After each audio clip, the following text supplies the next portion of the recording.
Hello everyone, एक बार फिर स्वागत है आप सभी का अपने यूट्यूब चैनल पर। तो फ्रेंड, जैसा कि अब थंबनेल पे देख ही चुके हो, आज की इस वीडियो में हम डिस्कस करेंगे इंडियन जीके की एक मैं वन शॉट वीडियो लेके आपके लिए आया हूं, जो मेनली आपको परसों होने वाले एचपीयू बीएड एंट्रेंस 2026 के एग्ज़ाम के लिए ये वन शॉट वीडियो जो है वो आपको काफ़ी हेल्पफुल साबित होगी। तो फ्रेंड्स, वीडियो को शुरू करने से पहले आपके लिए एक इम्पोर्टेंट अपडेट है। अगर आप एचपीयू बीएड एंट्रेंस 2026 की तैयारी कर रहे हो और कंप्लीट स्टडी मटेरियल अगर आप परचेज़ करना चाहते हो, तो मात्र आपको ₹99 जो है पेड करने हैं। पेमेंट जो है वो अपने दिए हुए नंबर 9816270168 नंबर पर आपने पेमेंट कर देनी है।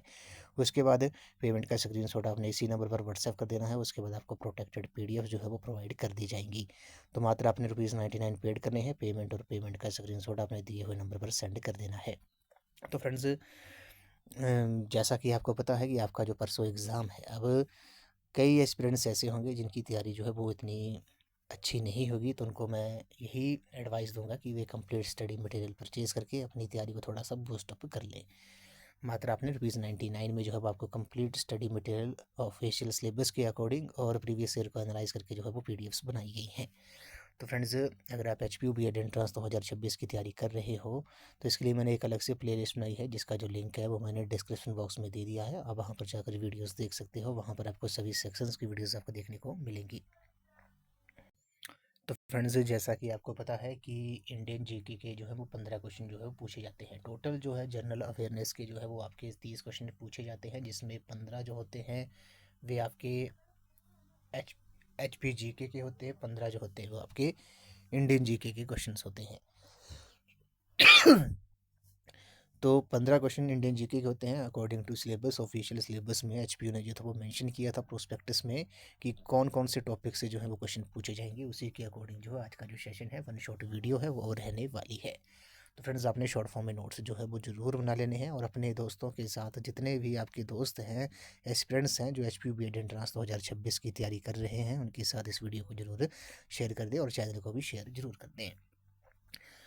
तो फ्रेंड्स, वीडियो को शुरू करते हैं। सबसे पहले बात करते हैं जनगणना 2011 के कुछ आंकड़ों के बारे में। ठीक है, यहाँ से जो क्वेश्चन है वे पूछा जाता है। ऑफिशियल सिलेबस में भी ये टॉपिक मेंशन है, डेमोग्राफी वाला। ठीक है, तो 2011 की जनगणना के अनुसार भारत की जो कुल जनसंख्या थी वे कितनी थी? वे 1,21,05,69,573 जो है वो भारत की जनसंख्या है 2011 की जनगणना के अनुसार। वैसे तो अभी जो भारत की जनसंख्या है वे 145 करोड़ है। ठीक है, 145 करोड़ है। अभी सेंसस 2027, जनगणना 2027 की जो जनगणना है वे अभी शुरू हो गई है। अब अगले वर्ष तक उसके पूरे ऑफिशियल आंकड़े जो है वो आ जाएंगे। ये तो बात हम कर रहे हैं 2011 की जनगणना के अनुसार।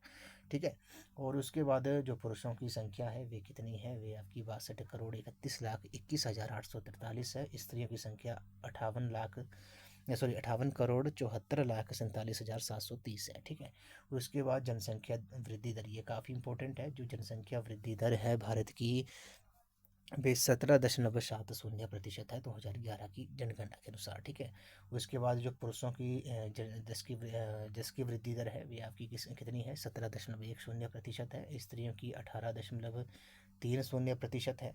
2011 की जनगणना के अनुसार भारत की जो कुल साक्षरता दर है वे 73% है।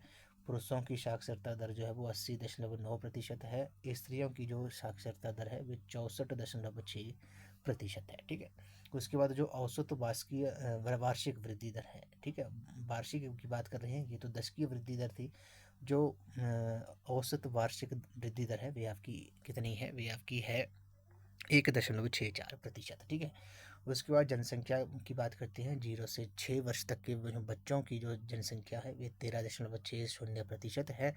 पुरुषों की उसमें से 13.80% है। स्त्रियों की 13.40% है। जनसंख्या घनत्व की बात करते हैं। भारत की जनसंख्या घनत्व जो है, पॉपुलेशन डेंसिटी जो है 2011 की जनगणना के अनुसार वे 382 है। लिंगानुपात की बात करते हैं। 2011 की जनगणना के अनुसार भारत का जो लिंगानुपात है वे 943 है। उसी तरह लिंगानुपात सेक्स रेशो जो है वो 0 से 6 वर्ष तक के बच्चों का भी आपका 919 है। ये काफ़ी इंपॉर्टेंट आंकड़े हैं, यहाँ से क्वेश्चन जो है एग्जाम में पूछ सकते हैं। इसका आप स्क्रीनशॉट भी ले सकते हो। अब महत्वपूर्ण फैक्ट के बारे में बात करते हैं जनगणना की। तो 1872 में प्रथम बार जनगणना का प्रयास जो था वो लॉर्ड मेयो केस में किया गया। लेकिन क्रमबद्ध जनगणना की शुरुआत जो थी वो 1881 में लॉर्ड रिपन के काल से हुई। तब से प्रत्येक 10 वर्ष बाद जनगणना का कार्य जो है वो भारत सरकार द्वारा किया जाता है। उसका जो इम्पोर्टेंट पॉइंट है उसमें बोला गया कि 1911-21 का जो दशक है वे भारतीय जनसंख्या का महान विभाजक रेखा यानी कि ग्रेट डिवाइड लाइन जो है ये काफ़ी इंपॉर्टेंट है। ग्रेट डिवाइड लाइन जो है वो कहा जाता है 1911-21 के दशक को। क्यों कहा जाता है? क्योंकि इस दौरान जो थी वो जनसंख्या वृद्धि दर जो थी वो ऋणात्मक थी यानी कि नेगेटिव थी। ठीक है, नेगेटिव थी। जनसंख्या में जो थी काफ़ी गिरावट आई थी, जिस कारण जो है 1911-21 के दशक को जो है वो ग्रेट डिवाइड लाइन कहा जाता है। ये आपने याद रखना है। अभी सेंसस 2027 हो रही है, आपको पता है, हमारे देश में। ठीक है, वैसे तो ये 2011 में हुई थी लास्ट टाइम, लेकिन 2021 में होनी थी 10 वर्षों में, लेकिन उस समय कोरोना काल था। कोरोना काल की वजह से जनगणना जो नहीं हो पाई थी। उसके बाद आम चुनाव आ गए, लोकसभा के इलेक्शन वगैरह आ गए, उसकी वजह से थोड़ी वो डिले होगी। अब जो है वो 2027 में आंकड़े जो है वो सेंसस के आ जाएंगे। उसके बाद इम्पोर्टेंट जो टॉपिक है वे है आपका संविधान निर्माण से रिलेटेड है, कॉन्स्टिट्यूशन से रिलेटेड। तो इसके बारे में इम्पोर्टेंट फैक्ट के बारे में बात कर लेते हैं। सन 1946 में कैबिनेट मिशन योजना के अंतर्गत भारत के संविधान के निर्माण के लिए संविधान सभा का जो था वो गठन किया गया। उसके बाद BN राव को संविधान सभा का जो था वो संवैधानिक सलाहकार जो था वो नियुक्त किया गया था। ठीक है, संविधान सभा के जो संवैधानिक सलाहकार थे वे किसे नियुक्त किया गया था? BN राव को किया गया था। ये आपने याद रखना है। उसके बाद संविधान सभा का जो प्रथम अधिवेशन था वे 9 दिसंबर 1946 को संसद भवन के केंद्रीय कक्ष में प्रारंभ हुआ। डॉक्टर सच्चिदानंद सिन्हा को सर्वसम्मति से अस्थायी अध्यक्ष जो था वो चुना गया था। ये आपने याद रखना है। संविधान सभा के जो अस्थायी अध्यक्ष थे वे कौन थे? वे डॉक्टर सच्चिदानंद सिन्हा जी थे। ठीक है, और संविधान सभा का जो प्रथम अधिवेशन हुआ था वे कब हुआ था? वे 9 दिसंबर 1946 को हुआ था। उसके बाद 11 दिसंबर 1946 को बैठक में डॉक्टर राजेंद्र प्रसाद को संविधान सभा का जो था वो स्थायी अध्यक्ष जो था वो चुना गया था। ये आपने याद रखना है। अस्थायी कौन थे? अस्थायी डॉक्टर सच्चिदानंद सिन्हा थे, और स्थायी अध्यक्ष जो थे वे कौन थे? वे डॉक्टर राजेंद्र प्रसाद थे। उसके बाद 13 दिसंबर 1946 को पंडित जवाहरलाल नेहरू ने उद्देश्य प्रस्ताव प्रस्तुत कर संविधान की जो थी वो आधारशिला रखी थी। अब इसमें जो आप एक इम्पोर्टेंट पॉइंट है वे आपने याद रखना है कि एग्जाम में आपसे पूछ सकते हैं कि संविधान बनाने का जो विचार था वे सर्वप्रथम किसने दिया था? तो भारतीय संविधान बनाने का सबसे पहले जो विचार दिया था वे किसने दिया था? वे MN रॉय ने दिया था। ठीक है, जबकि भारतीय संविधान का जनक जो है वो डॉक्टर BR अम्बेडकर को कहा जाता है। तो ये आपने याद रखना है। उसके बाद बात करते हैं प्रारूप समिति यानी कि ड्राफ्टिंग कमेटी के जो अध्यक्ष थे वे डॉक्टर अम्बेडकर थे। BR अम्बेडकर जो थे वो ड्राफ्टिंग कमेटी के अध्यक्ष थे। भारतीय संविधान को तैयार करने में जो है वो 2 साल 11 महीने और 18 दिन का समय लगा था। संविधान जो था भारत का वैसे तो 26 नवंबर 1949 को बनकर तैयार हो गया था, और इसी दिन इस पर अध्यक्ष के हस्ताक्षर हुए थे। संविधान 26 नवंबर 1949 को तैयार हो गया था, परंतु इसके अधिकतर भागों को 26 जनवरी 1950 को लागू किया गया। क्यों किया गया? क्योंकि सन 1930 से ही संपूर्ण भारत में 26 जनवरी का जो दिन था वे स्वाधीनता दिवस के रूप में मनाया जाता था, इसलिए 26 जनवरी 1950 को जो था वो प्रथम गणतंत्र दिवस जो है वो मनाया गया। उसके बाद संविधान सभा की जो अंतिम बैठक थी वे 24 जनवरी 1950 को हुई थी, और इसी दिन संविधान सभा द्वारा डॉक्टर राजेंद्र प्रसाद को भारत का जो था वो प्रथम राष्ट्रपति चुना गया था। तो भारत के जो प्रथम राष्ट्रपति थे वे कौन थे? वे डॉक्टर राजेंद्र प्रसाद जी थे। जब भारत का संविधान बना था उस समय नवनिर्मित संविधान में 395 अनुच्छेद, 22 भाग थे और 8 अनुसूचियां थी। उसके बाद डॉक्टर भीमराव अंबेडकर जी को भारतीय संविधान के जनक के रूप में जाना जाता है। फादर ऑफ इंडियन कॉन्स्टिट्यूशन जो है वह कहा जाता है किसे? वे डॉक्टर BR अम्बेडकर जी को कहा जाता है। मैंने पहले भी कहा था आपको कि अगर आपसे एग्जाम में पूछते हैं कि भारतीय संविधान बनाने का जो विचार था, आइडिया था, वे सबसे पहले किसने दिया था? वे MN रॉय ने दिया था। जबकि फादर ऑफ इंडियन कॉन्स्टिट्यूशन, भारतीय संविधान का जो जनक है, वे डॉक्टर BR अम्बेडकर को कहा जाता है, माना जाता है। ठीक है, उसके बाद कुछ इम्पोर्टेंट संविधान सभा द्वारा जो गठित समितियाँ और उनके अध्यक्ष के बारे में बात करते हैं, तो संविधान प्रारूप समिति का जो गठन था वे 29 अगस्त 1947 को हुआ था, जिसके जो अध्यक्ष थे वे डॉक्टर BR अम्बेडकर जी थे, और उसमें जो थे वो कुल 7 सदस्य थे। उसके बाद जो सलाहकार समिति थी, मूल अधिकार, प्रांतीय संविधान समिति और अल्पसंख्यक समिति के जो अध्यक्ष थे वे डॉक्टर सरदार वल्लभ भाई पटेल जी थे। जो झंडा समिति थी फ्लैग कमेटी थी, उसके जो अध्यक्ष थे वे JB कृपलानी जी थे।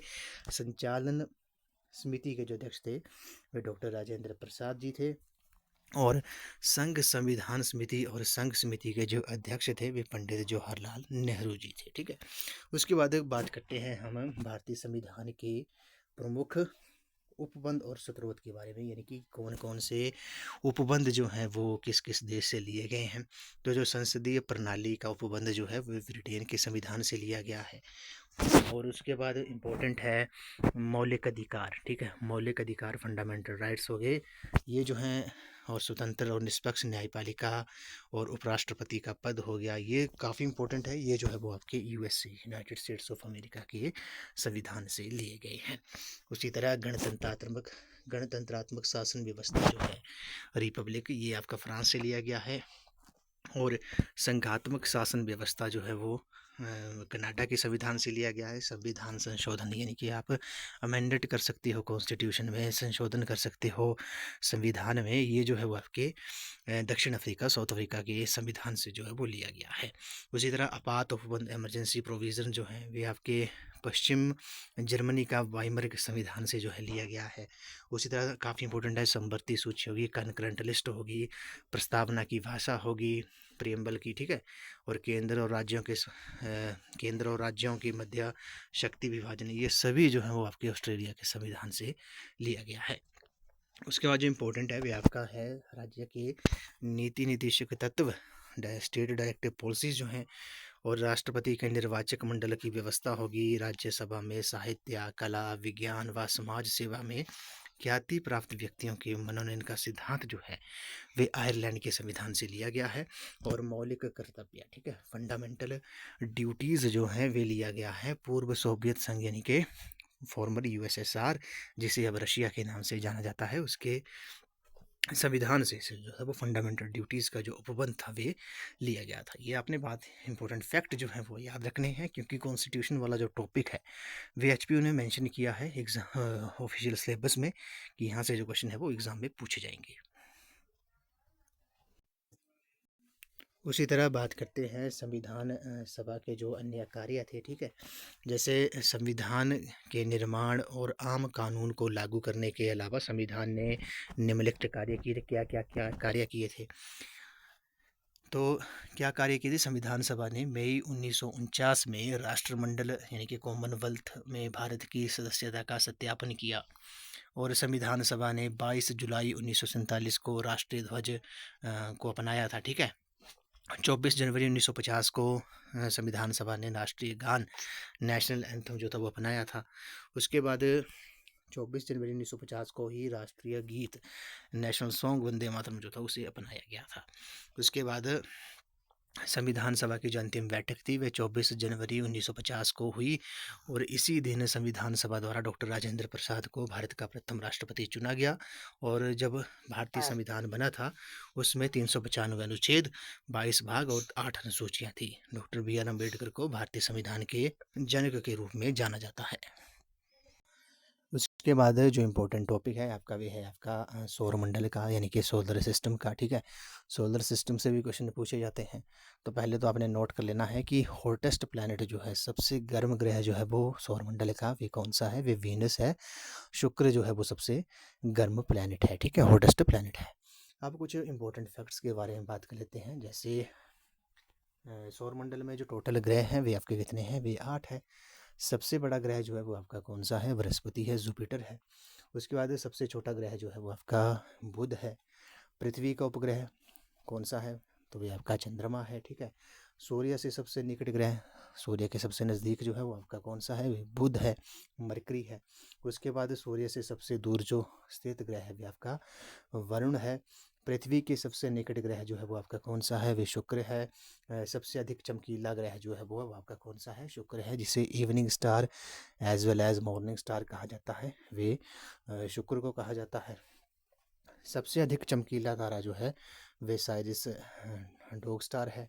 सबसे अधिक उपग्रहों वाला जो ग्रह है वे आपका बृहस्पति है। सबसे अधिक ठंडा हॉटेस्ट जो है वो आपका वरुण है। नेपच्यून जो है वो सबसे ठंडा ग्रह है। सबसे अधिक अधिक भारी ग्रह जो है वो आपका कौन सा है? वे आपका बृहस्पति है। उसके बाद रात्रि में लाल दिखाई देने वाला जो ग्रह है वे आपका मंगल है। सौरमंडल का सबसे बड़ा उपग्रह जो है वो आपका गैनीमेड है। सौरमंडल का सबसे छोटा उपग्रह जो है वो आपका डिमोस है। ब्लू प्लैनेट जो है वो किसे कहा जाता है? नीला ग्रह जो है वो आपको किसे कहा जाता है? तो वे अर्थ को कहा जाता है।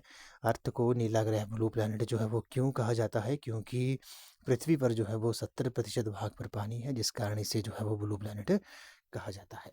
भोर का तारा, सांझ का तारा यानी कि evening star as well as morning star जो है वो शुक्र ग्रह को कहा जाता है। पृथ्वी की बहन अर्थ सिस्टर जो है वो कहा जाता है। शुक्र को सौंदर्य का देव भी शुक्र को कहा जाता है। ग्रीन प्लैनेट जो है वो अरुण को कहा जाता है, यानी कि यूरेनस को कहा जाता है। विशाल लाल धब्बे वाला जो ग्रह है आपका किसे कहा जाता है? वे बृहस्पति को कहा जाता है, जुपिटर को कहा जाता है। विंटर प्लैनेट जो है, विंटर प्लैनेट भी बृहस्पति यानी कि जुपिटर को कहा जाता है। ये आपने याद रखना है। यहाँ से जो क्वेश्चन है वो एग्जाम में कई बार पूछा गया है, क्योंकि सोलर सिस्टम का टॉपिक जो है वो भी ऑफिशियल सिलेबस में इंक्लूड है। उसके बाद बात करते हैं भारत के प्रमुख लोक नृत्यों के बारे में, ठीक है। तो लोक नृत्य भरतनाट्यम जो है वे आपका उसका संबंध जो है वो किस स्टेट से है? वे तमिलनाडु से है। कथक का उत्तर भारत से है, नॉर्थ इंडिया से है। कथकली जो है उसका संबंध जो है वो केरल से है। उड़ीसी लोक नृत्य का संबंध उड़ीसा से है।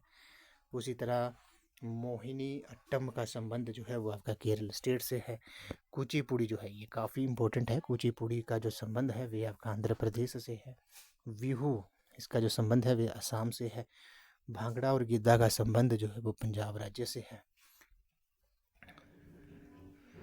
उसी तरह घूमर और कठपुतली लोक नृत्य का जो संबंध है वे आपका राजस्थान स्टेट से है। गरबा और डांडिया का संबंध जो है वो गुजरात से है। तमाशा लोक नृत्य जो है वे आपका महाराष्ट्र स्टेट से है। उसके बाद बात करते हैं महात्मा गांधी द्वारा जो प्रकाशित प्रमुख पुस्तकें हैं उनके द्वारा जो लिखी गई थी। जैसे हिंद स्वराज पुस्तक जो थी वो महात्मा गांधी द्वारा लिखी गई थी। यंग इंडिया पुस्तक भी महात्मा गांधी जी ने लिखी थी। नवजीवन पुस्तक भी, हरिजन पुस्तक भी, हरिजन सेवक संघ भी, हरिजन सेवक भी, हरिजन बंधु भी पुस्तक इन्होंने लिखी थी, ठीक है। उसके बाद इंडियन ओपिनियन पुस्तक भी इन्होंने लिखी थी। सॉन्ग्स फ्रॉम प्राइजन जो पुस्तक थी ये भी इन्होंने लिखी थी। गोखले माई पॉलिटिकल गुरु जो है ये पुस्तक भी महात्मा गांधी द्वारा जी ही लिखी गई थी। तो उनके जो राजनीतिक गुरु थे वे गोपाल कृष्ण गोखले थे। उसके बाद बात करते हैं अन्य स्वतंत्रता सेनानियों की जो प्रमुख पुस्तकें भी परीक्षा में पूछी जाती हैं। जैसे why I am an atheist ये जो पुस्तक है वे भगत सिंह ने लिखी थी। द डिस्कवरी ऑफ इंडिया जो पुस्तक थी वे जवाहरलाल नेहरू जी ने लिखी थी। Letters from a father to his daughter ये पुस्तक जो थी वे पंडित जवाहरलाल नेहरू जी ने लिखी थी। द इंडियन स्ट्रगल जो पुस्तक थी वे नेताजी सुभाष चंद्र बोस जी ने लिखी थी। डिस्कवरी ऑफ इंडिया जो पुस्तक थी वे जवाहरलाल नेहरू ने लिखी थी। अगर आपसे एग्जाम में पूछते हैं कि रीडिस्कवरी ऑफ इंडिया जो पुस्तक थी वे किसने लिखी थी, तो रीडिस्कवरी ऑफ इंडिया जो पुस्तक थी वे लिखी थी मेघनाथ देसाई जी ने, ठीक है। ये आपने याद रखना है। इसके बाद बात करते हैं प्रमुख समितियों के बारे में, प्रमुख कमेटीज़ के बारे में, ठीक है। तो नर्सिंग समिति जो थी उसका जो संबंध था वे बैंकिंग सुधार के क्षेत्र से था। चैलिया समिति ये पूछा गया था, ये कर सुधार टैक्स से संबंधित थी, ठीक है। रंगराजन समिति ये आपकी भुगतान संतुलन से संबंधित थी। जानकी रमन समिति जो थी वो प्रतिभूति घोटाले से संबंधित थी। स्वामीनाथन समिति जो थी वो जनसंख्या नीति से संबंधित थी। महाल नोविस समिति जो थी वे राष्ट्रीय आय से संबंधित थी। मल्होत्रा समिति बीमा सुधार से संबंधित थी, ठीक है। भंडारी समिति जो थी वे आपकी क्षेत्रीय ग्रामीण बैंक सुधार से संबंधित थी। सचर समिति जो थी वो मुस्लिमों की सामाजिक, आर्थिक व शैक्षणिक स्थिति के अध्ययन से संबंधित थी। और खुसरो समिति जो थी वे कृषि साख से संबंधित थी। ये आपने याद रखना है। इसका आप स्क्रीनशॉट भी ले सकते हो, जो प्रमुख समितियां हैं, क्योंकि यहाँ से क्वेश्चन जो है वो कई बार एग्जाम में पूछा गया है HPUBED एंट्रेंस में। उसके बाद बात करते हैं भारत की अंतिम बिंदु यानी कि इंडिया लास्ट बाउंड्री पॉइंट के बारे में। तो भारत का जो दक्षिणतम बिंदु है वो आपका इंदिरा पॉइंट है, जो कि ग्रेट निकोबार द्वीप में स्थित है। ठीक है, दक्षिण बिंदु जो है वो आपका कौन सा है, वो इंदिरा पॉइंट है।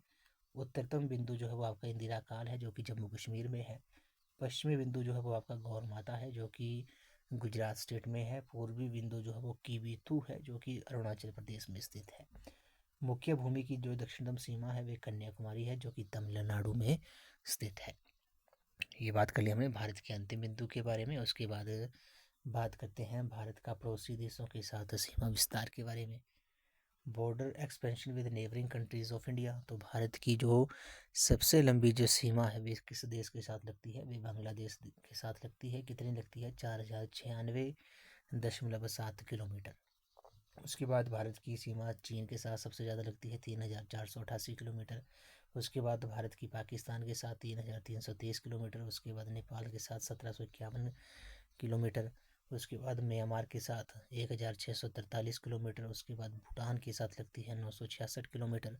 उसके बाद अफगानिस्तान के साथ लगती है भारत की 106 किलोमीटर। ठीक है, ये आपने याद रखना है। ये सीमा है जो भारत की पड़ोसी देशों के साथ लगती है। तो सबसे लंबी जो सीमा है वह भारत की लगती है बांग्लादेश के साथ, 4096.7 किलोमीटर। आपसे एग्जाम में ये भी पूछ सकते हैं कि भारत का ऐसा कौन सा राज्य है जो तीन तरफ से बांग्लादेश से घिरा हुआ है। तो वो आपका त्रिपुरा जो स्टेट है, त्रिपुरा जो राज्य है, वे तीन तरफ से जो है वो बांग्लादेश से घिरा हुआ है। ये आपने याद रखना है। उसके बाद बात करते हैं पड़ोसी देशों की सीमा पर अवस्थित भारतीय राज्यों के बारे में। तो चीन के साथ जो है वो 5 राज्यों की सीमा लगती है। कौन कौन से, जम्मू कश्मीर अब जो है ये एक यूटी है। ठीक है, लद्दाख है, जम्मू कश्मीर की भी सीमा लगती है, लद्दाख की भी। उसके बाद हिमाचल प्रदेश की सीमा भी लगती है, उत्तराखंड की सीमा भी, सिक्किम की भी, और अरुणाचल प्रदेश। इनकी जो सीमा है, इनका जो बॉर्डर है वे चीन के साथ लगता है। उसके बाद नेपाल के साथ उत्तर प्रदेश, उत्तराखंड, बिहार, पश्चिम बंगाल और सिक्किम, इनकी जो सीमा है वे नेपाल के साथ लगती है। बांग्लादेश के साथ किन किन राज्यों की सीमा लगती है, 5 राज्यों की सीमा लगती है। पश्चिम बंगाल, असम, मेघालय, त्रिपुरा, मिजोरम, इनकी सीमा बांग्लादेश के साथ लगती है। उसके बाद पाकिस्तान की सीमा लगती है गुजरात, राजस्थान, पंजाब और जम्मू कश्मीर के साथ।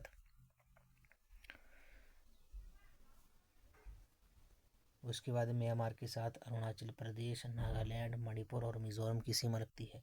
भूटान के साथ सिक्किम, पश्चिम बंगाल, असम और अरुणाचल प्रदेश की सीमा लगती है। अफगानिस्तान के साथ जो है वो जम्मू कश्मीर की सीमा लगती है। ये आपने याद रखना है। अफगानिस्तान के साथ जो वो 106 किलोमीटर सीमा साझा करता है हमारा देश भारत। ठीक है, ये आपने याद रखना है। उसके बाद बात करते हैं भारत के पर्यटन स्थल, मंदिर, मस्जिद और भवन के बारे में। ठीक है, इंडियन टूरिस्ट प्लेसेस के बारे में। स्वर्ण मंदिर की स्वर्ण छत अमृतसर में है, महाराणा रणजीत सिंह इसके निर्माण करता थे। खिड़की मस्जिद दिल्ली में है, गयासुद्दीन तुगलक इसके निर्माण करता थे। जामा मस्जिद जो कि आगरा उत्तर प्रदेश में है, उसके शाहजहां निर्माण करता थे। मोती मस्जिद की बात करते हैं, आगरा फोर्ट उत्तर प्रदेश में है, शाहजहां ने ये बनवाई थी। नेक्स्ट बात करते हैं जामा मस्जिद, जो दिल्ली की जो जामा मस्जिद है उसके जो निर्माणकर्ता थे वे शाहजहां थे। मोती मस्जिद दिल्ली फोर्ट में औरंगजेब ने बनाई थी। हज़रत बल मस्जिद श्रीनगर में है। चिरार ए शरीफ श्रीनगर कश्मीर में है, जैनुल आबिदीन ने बनाई थी। ठीक है, उसके बाद विक्टोरिया मेमोरियल, ये काफ़ी इंपॉर्टेंट है। विक्टोरिया मेमोरियल कोलकाता में जो है, पश्चिम बंगाल में, ये डब्ल्यू इमर्सन ने डिज़ाइन किया था। केंद्रीय सचिवालय नई दिल्ली में है, हर्बर्ट बेकर इसके डिज़ाइनर थे। केनेरी की गुफाएं मुंबई महाराष्ट्र में है, बौद्ध द्वारा बनाई गई थी। एलिफेंटा की गुफाएं मुंबई महाराष्ट्र में है, राष्ट्रकूट द्वारा इनका निर्माण किया गया था। अजंता की गुफाएं औरंगाबाद महाराष्ट्र में है, गुप्त शासक द्वारा बनाई गई थी। ठीक है, एलोरा की गुफाएं औरंगाबाद महाराष्ट्र में है, बौद्धों द्वारा इसका निर्माण किया गया था। उसके बाद कंदरिया महादेव, जिसके जो ये है खजुराहो मध्य प्रदेश में है, चंदेल राजाओं ने बनाई थी। अकबर का मकबरा सिकंदराबाद में है उत्तर प्रदेश में, जहांगीर ने बनाया था। अकबर का किला इलाहाबाद उत्तर प्रदेश में है, अकबर ने ये बनाया है।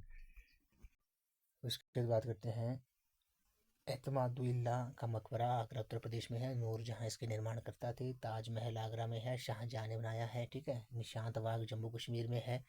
आसिफ खान ने बनाया है, जो कि नूरजहां का भाई था। शीश महल आगरा उत्तर प्रदेश में है, शाहजहां ने बनाया था। दीवाने खास आगरा फोर्ट उत्तर प्रदेश में है, शाहजहां ने ये बनाया था।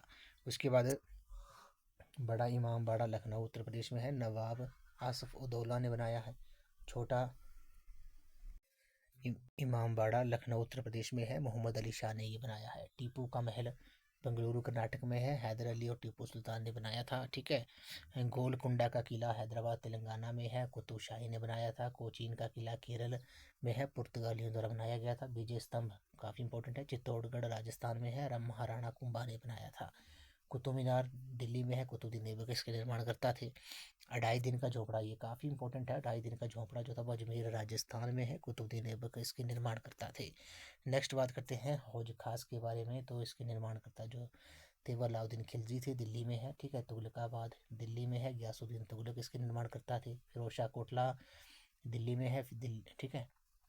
हिलती मीनारे अहमदाबाद गुजरात में है, फिरोज शाह तुगलक इसके निर्माणकर्ता थे।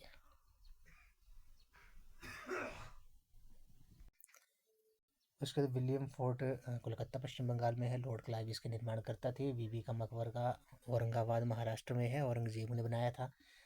सफदरजंग का मकबरा दिल्ली में है, सुजाउद्दौला ने बनाया था। जंतर मंतर दिल्ली में है, राजा सवाई मानसिंह जो जय सिंह ने बनाया था। विक्टोरिया रॉक मेमोरियल तमिलनाडु में है। बेलूर मठ कोलकाता पश्चिम बंगाल में है, स्वामी विवेकानंद इसके निर्माणकर्ता थे। आनंद भवन इलाहाबाद उत्तर प्रदेश में है, मोतीलाल नेहरू इसके निर्माणकर्ता थे। उसके बाद बात करते हैं लक्ष्मण झूला के बारे में। ये ऋषिकेश उत्तराखंड में है। शांति निकेतन जो है पश्चिम बंगाल में है, रविंद्रनाथ टैगोर जो है ये इसके निर्माणकर्ता थे। साबरमती आश्रम अहमदाबाद गुजरात में है, महात्मा गांधी इसके निर्माणकर्ता थे। Prince of Wales museum Mumbai Maharashtra में है, जॉर्ज पंचम ने इसके निर्माणकर्ता थे। गेटवे ऑफ इंडिया की बात करते हैं, मुंबई महाराष्ट्र में है, जॉर्ज विठल क्लार्क इसके निर्माणकर्ता थे। Jim Corbett national park Nainital Uttarakhand में है, सर मेलकम हैलिस के निर्माणकर्ता थे। इंडिया गेट नई दिल्ली में है, एडविन लुटियंस इसके निर्माणकर्ता थे। राष्ट्रपति भवन दिल्ली में है, इसके भी एडविन लुटियंस निर्माणकर्ता थे। चार मीनार हैदराबाद तेलंगाना में है, कुली कुतुब शाह इसके निर्माणकर्ता थे। कांचीपुरम का मंदिर चेन्नई तमिलनाडु में है, पल्लव राज इसके संस्थापक थे। कोणार्क मंदिर पुरी उड़ीसा में है, नरसिंह देव प्रथम इसके निर्माणकर्ता थे। जगन्नाथ मंदिर पुरी उड़ीसा में है, गंगा देवी इसके निर्माणकर्ता थे। 64 योगिनी मंदिर खजुराहो मध्य प्रदेश में है, चंदेल राजाओं ने इसका निर्माण करवाया था। दिलवाड़ा का जैन मंदिर माउंट आबू राजस्थान में है, बिमल शाह ने इसका निर्माण करवाया था 1021 ईस्वी में। दरगाह अजमेर शरीफ अजमेर राजस्थान में है, सुल्तान गयासुद्दीन इसके निर्माणकर्ता थे। जंतर मंतर जयपुर जो में है राजस्थान में, उसके सवाई जय सिंह ने निर्माण करवाया था। उसके बाद बात करते हैं नाहरगढ़ फोर्ट जयपुर राजस्थान में है, सवाई जय सिंह इसका निर्माण करता थे। भरतपुर का किला जो है इसका ये भरतपुर राजस्थान में है, राजा सूरजमल सिंह इसके निर्माण करता थे। हवा महल की बात करते हैं, जयपुर राजस्थान में है, महाराणा प्रताप सिंह इसके निर्माण करता थे। लाल किला दिल्ली में है, शाहजहां ने बनाया था। हुमायूं का मकबरा दिल्ली में है, हाजी बेगम ने बनाया था। शालीमार बाग श्रीनगर में है, जहांगीर इसके निर्माण करता थे। शेरशाह का मकबरा सासाराम बिहार में है, शेरशाह के पुत्र ने 1545 में इसका निर्माण किया था। फतेहपुर सिकरी की बात करते हैं, आगरा उत्तर प्रदेश में है, अकबर इसके निर्माण करता थे। आगरा फोर्ट आगरा उत्तर प्रदेश में है, अकबर ने इसका निर्माण करवाया था। पुराना किला की बात करते हैं, नई दिल्ली में है, शेरशाह सूरी जो थे वो इसके निर्माण करता थे, ये आपने याद रखना है। उसके बाद बात करते हैं पुरस्कार के बारे में, अंतर्राष्ट्रीय पुरस्कार के बारे में। तो विश्व के सर्वोच्च तथा सर्वाधिक पुरस्कार राशि वाले इस अंतर्राष्ट्रीय पुरस्कार को संस्थापक स्वीडिश रसायन शास्त्री और उद्योगपति अल्फ्रेड नोबेल की चिर स्मृति में प्रत्येक वर्ष उनकी पुण्यतिथि पर 10 दिसंबर को प्रदान किया जाता है। ये भौतिक शास्त्र यानी कि physics, chemistry, economics, medical science, literature और पीस के क्षेत्र में ये दिया जाता है। 1901 में प्रारंभ किए थे और 1969 में अर्थशास्त्र में, ठीक है। इकोनॉमिक्स में जो था वो कब दिया गया था नोबेल प्राइज़, ये 1969 से दिया जाने लगा था, ठीक है। उसके बाद आपने याद रखना है कि भारत और एशिया के पहले व्यक्ति कौन थे जिन्हें नोबेल पुरस्कार से सम्मानित किया गया था। वे रविंद्रनाथ टैगोर को सम्मानित किया गया था वर्ष 1913 में। लिटरेचर के क्षेत्र में, साहित्य के क्षेत्र में गीतांजलि के लिए जो था उनके नोबेल प्राइज़ जो था वो सम्मानित किया गया था। ये पहले भारतीय और पहले एशियाई व्यक्ति थे। उसके बाद बात करते हैं रमन मैग्सेसे पुरस्कार के बारे में। इसे एशिया का नोबेल पुरस्कार भी कहा जाता है। एशिया महाद्वीप का सबसे बड़ा पुरस्कार फिलीपींस के भूतपूर्व राष्ट्रपति की स्मृति में प्रदान 1957 से प्रदान किया जाता है। पुलित्जर पुरस्कार जो है न्यूयॉर्क वर्ल्ड के संस्थापक स्वर्गीय जोसेफ पुलित्जर की स्मृति में 1917 में जो है ये पत्रकारिता के क्षेत्र में दिया जाता है। ऑस्कर पुरस्कार जो है ये 1929 में स्थापित किया गया था और ये प्रदान किया जाता है फिल्म्स के लिए, ठीक है। ये national academy of motion pictures द्वारा फिल्म जगत के क्षेत्र में दिया जाता है। और ये आपने याद रखना है, सुश्री भानु अथैया प्रथम भारतीय थी जिन्हें ये पुरस्कार दिया गया था गांधी फिल्म के लिए, ठीक है। तो पहले भारतीय ऑस्कर पुरस्कार विजेता जो थे वो कौन थे? वे सुश्री भानु अथैया जी थी। उसके बाद बात करते हैं मैन बुकर प्राइज़ के बारे में। तो ये जो है वो अंग्रेजी भाषा की उत्कृष्ट रचना की हेतु दिया जाता है, ठीक है। आपने इतना ही याद रखना है। ग्रैमी पुरस्कार ये दिया जाता है म्यूजिक में, संगीत के क्षेत्र में। कलिंग पुरस्कार जो है वो साइंस की फील्ड में विज्ञान को लोकप्रिय बनाने के लिए प्रदान किया जाता है। यूनेस्को द्वारा ये दिया जाता है। 1952 में इसकी स्थापना हुई थी। उसके बाद बात करते हैं राष्ट्रीय पुरस्कार के बारे में, भारत रत्न के बारे में। ये भारत सरकार द्वारा दिया जाने वाला सर्वोच्च सम्मान है और ये अलंकरण कांस्य निर्मित पीपल के पत्ते के आकार का होता है। इस अलंकरण के मुख्य भाग पर सूर्य की आकृति अंकित होती है और उसके नीचे भारत रत्न शब्द खुदे होते हैं। इसके पीछे भाग पर राष्ट्रीय चिन्ह और इसके नीचे सत्यमेव जयते लिखा जाता है।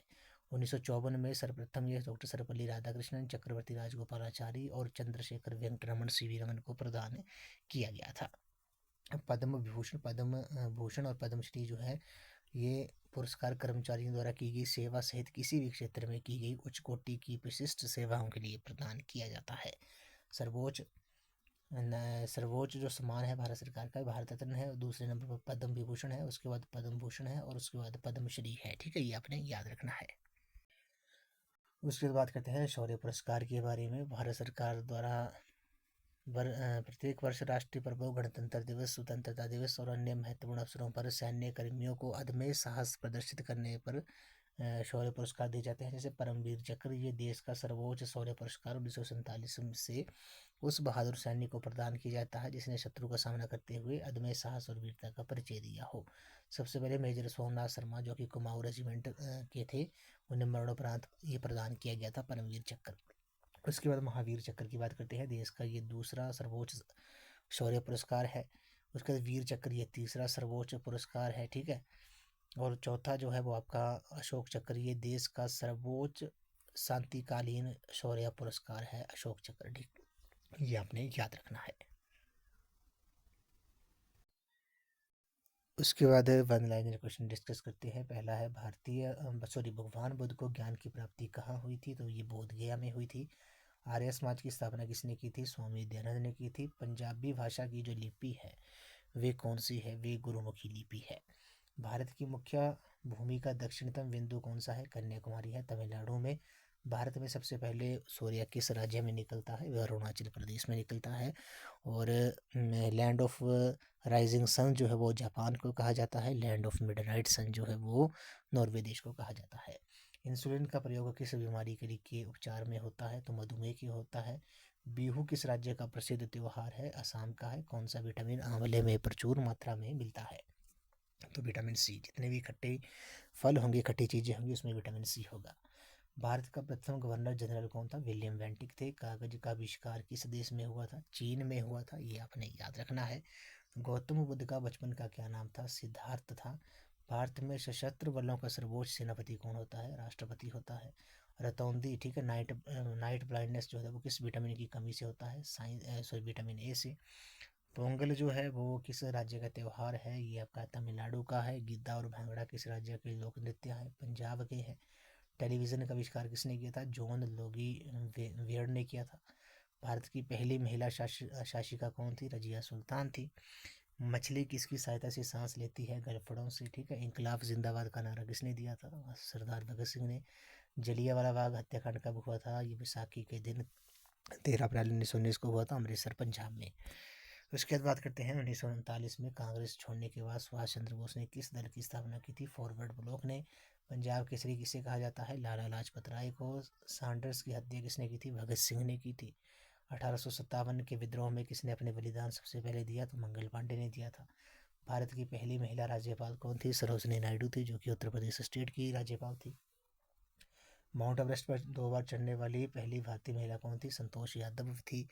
उसके बाद बात करते हैं ब्रह्म समाज की स्थापना किसके द्वारा की गई थी? राजा राम मोहन राय द्वारा। ठीक है। स्वामी दयानंद सरस्वती का मूल नाम क्या था? मूल शंकर था। वेदों की ओर लौटो का नारा जो था वो दयानंद सरस्वती ने दिया था। रामकृष्ण मिशन की स्थापना स्वामी विवेकानंद ने की थी। उसके बाद वास्को डी गामा भारत कब आया था? 1498 में आया था। वास्को डी गामा कहाँ का रहने वाला था? पुर्तगाल का रहने वाला था। हवा महल जयपुर राजस्थान में है। सिख धर्म का संस्थापक किसे माना जाता है? तो गुरु नानक देव जी को। ठीक है। सिखों का प्रमुख त्यौहार जो है वो बैसाखी है। लौह पुरुष सरदार वल्लभ भाई पटेल को कहा जाता है। नेताजी किस महापुरुष को कहा जाता है? सुभाष चंद्र बोस को। दिल्ली स्थित लाल बहादुर शास्त्री की समाधि का नाम क्या है? विजय घाट है। महाभारत के रचयिता महर्षि वेद व्यास जी हैं। अर्थशास्त्र नामक पुस्तक किसने लिखी थी? चाणक्य कौटिल्य लिखी थी। जय जवान जय किसान का नारा जो था वो लाल बहादुर शास्त्री ने दिया था। अगर आपसे एग्जाम में पूछते हैं कि जय जवान जय किसान और जय विज्ञान का जो नारा था वो किसने दिया था? अटल बिहारी वाजपेयी जी ने दिया था। उसके बाद बात करते हैं संविधान सभा का स्थायी अध्यक्ष कौन था? डॉक्टर राजेंद्र प्रसाद थे। अस्थायी कौन थे? ठीक है। ये आपने कमेंट सेक्शन में बताना है कि अस्थायी अध्यक्ष होते वो कौन थे, क्योंकि हमने वीडियो के स्टार्टिंग में ही डिस्कस किया था। संविधान सभा की प्रारूप समिति के अध्यक्ष कौन थे? डॉक्टर बी आर अम्बेडकर थे। विश्व रेड क्रॉस दिवस 8 मई को माना जाता है। सूर्योदय का देश पता है आपको? जापान। अंतर्राष्ट्रीय महिला दिवस 8 मार्च को मनाया जाता है। क्षेत्रफल की दृष्टि से भारत का सबसे छोटा राज्य गोवा। ओणम किस राज्य का त्यौहार है? केरल का। दिल्ली भारत की राजधानी कब बनी? 1911 में। सबसे चमकीला ग्रह कौन सा है? शुक्र है। भारत का राष्ट्रीय पशु कौन सा है? बाघ है। ठीक है। उसके बाद भारत का राष्ट्रीय पक्षी जो है वो कौन सा है? वो आपका मोर है। भारत का राष्ट्रीय जलीय जीव जो है वो कौन सा है? गंगा डॉल्फिन है। भारत का राष्ट्रीय फल जो है वो कौन सा है? भारत का राष्ट्रीय फूल कौन सा है? कमल है। भारत का राष्ट्रीय पेड़ कौन सा है? बरगद का है। ठीक है।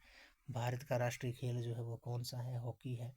भारत के राष्ट्रीय झंडे की लंबाई और चौड़ाई में अनुपात कितना है? 3:2 है।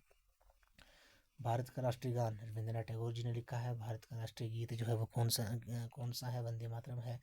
भारत का राष्ट्रीय गीत बंकिम चंद्र चटर्जी जी ने लिखा है।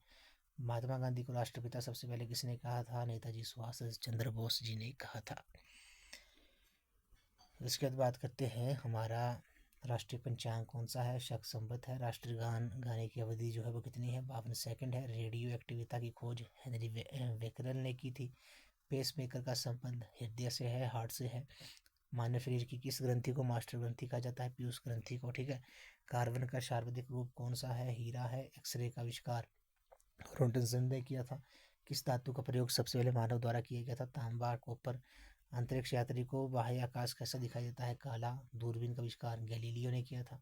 दिल्ली स्थित महात्मा गांधी की समाधि का नाम क्या है? राजघाट है। भारत में पहली रेल कहाँ से कहाँ तक चली? बम्बई से ठाणे तक। ठीक है। भारत में पहली बार मेट्रो रेल सेवा किस नगर में आरंभ की गई? कोलकाता में। उसके बाद भारत में रेल का आरंभ कब हुआ था? 1853 में। प्रथम भारतीय अंतरिक्ष यात्री कौन थे? ये थे लीडर राकेश शर्मा। ठीक है। 1984 में। भारत की प्रथम महिला मुख्यमंत्री श्री सुचेता कृपलानी थी, जो कि उत्तर प्रदेश स्टेट की थी। संयुक्त राष्ट्र संघ की स्थापना 24 अक्टूबर 1945 को हुई थी। संयुक्त राष्ट्र संघ का मुख्यालय न्यूयॉर्क यूएसए में है। संयुक्त राष्ट्र संघ के पहले महासचिव ट्रिगवे ली थे, जो कि नॉर्वे देश से थे। इसमें संयुक्त राष्ट्र के कितने देश सदस्य हैं? 193। संयुक्त राष्ट्र संघ सुरक्षा परिषद के कितने सदस्य होते हैं? तो वो 15 होते हैं। ठीक है। जिसमें 5 परमानेंट, 10 नॉन परमानेंट होते हैं। उसके बाद संयुक्त राष्ट्र संघ के सुरक्षा परिषद के कितने देश स्थायी हैं? 5। अंतर्राष्ट्रीय न्यायालय कहाँ है? द हेग नीदरलैंड में है। संयुक्त राष्ट्र संघ के वर्तमान महासचिव एंटोनियो गुटेरेस है। संयुक्त राष्ट्र महासभा में हिंदी में भाषण देने वाले पहले भारतीय कौन थे? अटल बिहारी वाजपेयी थे। संयुक्त राष्ट्र संघ सुरक्षा परिषद के अस्थायी अध्यक्ष कितने वर्ष के लिए चुने जाते हैं? 2 वर्ष के लिए। संयुक्त राष्ट्र संघ का 193वां सदस्य देश कौन सा बना? दक्षिण सूडान बना था। किस विटामिन की कमी से खून का रुकाव बंद नहीं होता है? Clotting of blood. विटामिन के। हिंदी दिवस 14 सितंबर को मनाया जाता है। संविधान के किस अनुच्छेद द्वारा हिंदी को राष्ट्रभाषा घोषित किया गया है? अनुच्छेद 343। ओलंपिक खेलों की एकल स्पर्धा में स्वर्ण पदक जीतने वाले एकमात्र भारतीय कौन थे? अभिनव बिंद्रा थे। ओलंपिक खेलों का आयोजन कितने वर्षों बाद होता है? 4 वर्षों बाद। अंतर्राष्ट्रीय मानवाधिकार दिवस जो है वो प्रत्येक वर्ष 10 दिसंबर को मनाया जाता है। उसके बाद बात करते हैं भारतीय राष्ट्रीय आंदोलन के बारे में। ठीक है, 1917 से 1934 तक प्रमुख। पहले बात करते हैं रॉलेट एक्ट, जो कि 1919 में आया था। इस एक्ट को बिना अपील, बिना वकील और बिना दलील का कानून भी कहा गया। इसे काला अधिनियम और आतंकवादी अपराध अधिनियम के नाम से भी जाना जाता है। तो ये आपसे क्वेश्चन में एग्जाम में पूछ सकते हैं कि किस एक्ट को बिना अपील, बिना वकील और बिना दलील का कानून कहा जाता है? तो वे रॉलेट एक्ट को कहा जाता है। उसके बाद बात करते हैं जलियांवाला बाग हत्याकांड जो हुआ था 13 अप्रैल 1919 को। तो सरकार ने पंजाब के लोकप्रिय नेता डॉक्टर सैफुद्दीन किचलू और डॉक्टर सत्यपाल को गिरफ्तार कर लिया। इस गिरफ्तारी का विरोध करने के लिए 13 अप्रैल 1919 को अमृतसर के जलियांवाला बाग में एक जनसभा आयोजित की गई, जिस पर जनरल डायर ने गोली चलवा दी, जिसमें सैकड़ों लोग जो थे वो मारे गए थे। रविंद्रनाथ टैगोर ने सर की उपाधि जो थी वो वापस कर दी थी। इस हत्याकांड की जांच हेतु सरकार ने हंटर समिति, जबकि कांग्रेस ने मदन मोहन मालवीय की अध्यक्षता में तहकीकात कमेटी जो थी वो नियुक्त की थी। 13 मार्च 1940 को सरदार उधम सिंह ने कैक्सटन हॉल लंदन में एक मीटिंग को संबोधित कर रहे जनरल डायर की गोली मारकर हत्या कर दी थी।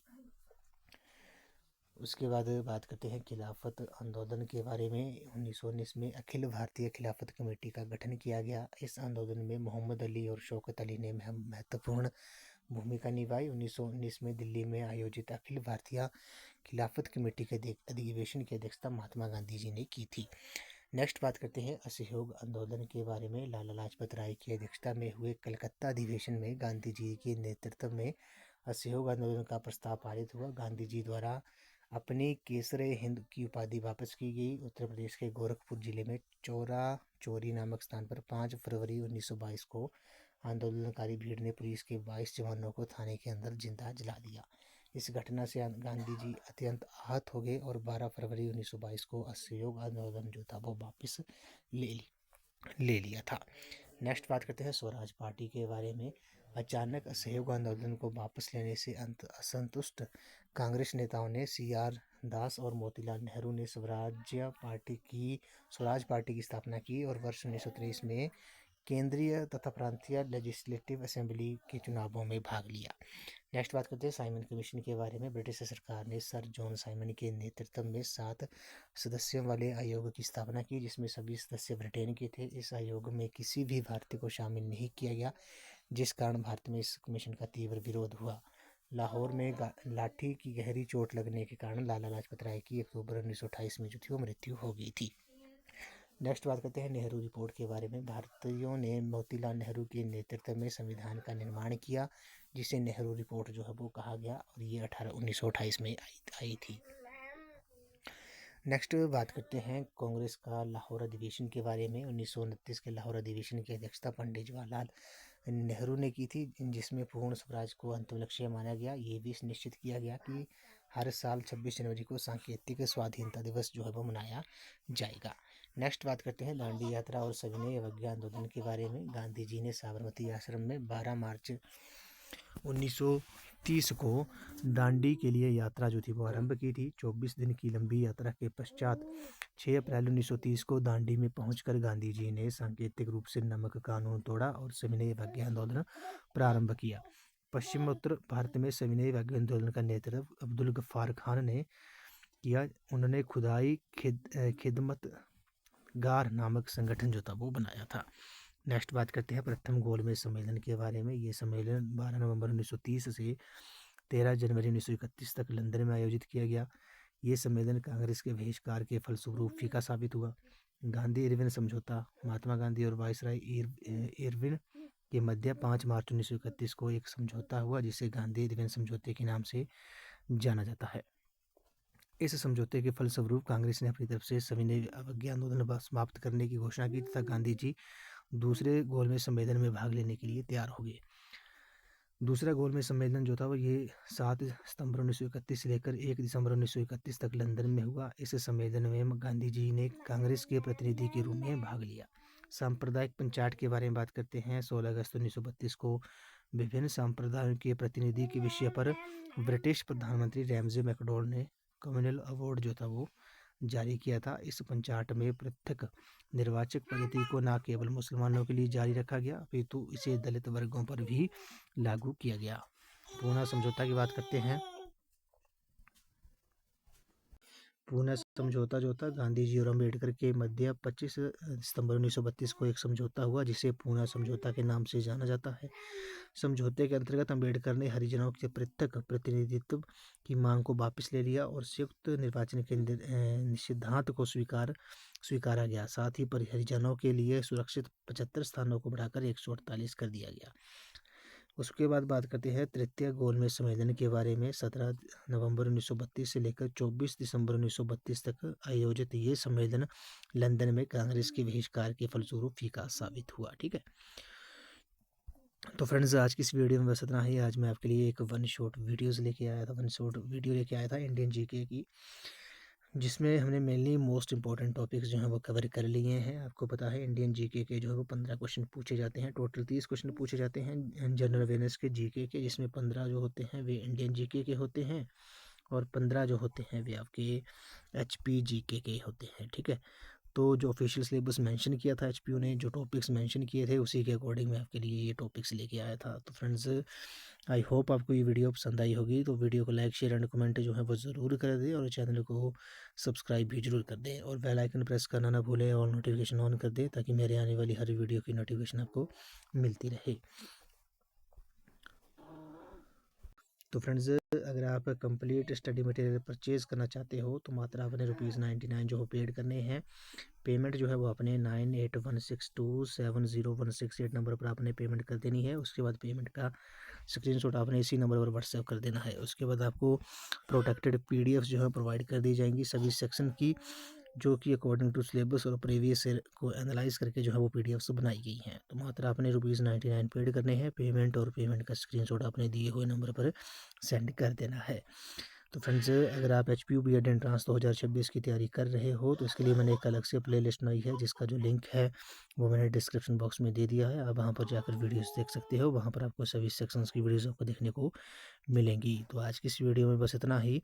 आई होप आपको ये वीडियो पसंद आई होगी। तो वीडियो को लाइक शेयर एंड कमेंट जरूर कर दें और चैनल को सब्सक्राइब भी जरूर कर दें। तो थैंक यू फ्रेंड्स।